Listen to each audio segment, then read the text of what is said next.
பாறையின் மேல் இருந்து கீழே குதித்துள்ளார். அப்பொழுது இடுப்பு எலும்பு உடைந்துள்ளது.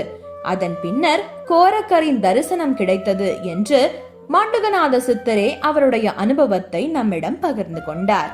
எப்படி என்றால்,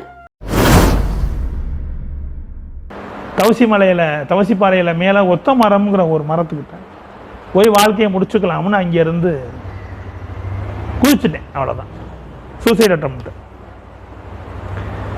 என்னுடைய இடையில உள்ள அந்த பாறையில் இடையில உள்ள மரம், இந்த மரத்தில் என்னுடைய இடுப்பு எலும்பு உடைஞ்சு கால் தொங்குது.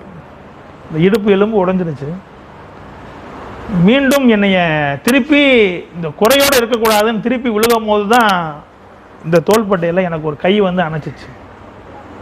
எங்கே போகிற நெல் எடப்பட்ட அந்த பாறை.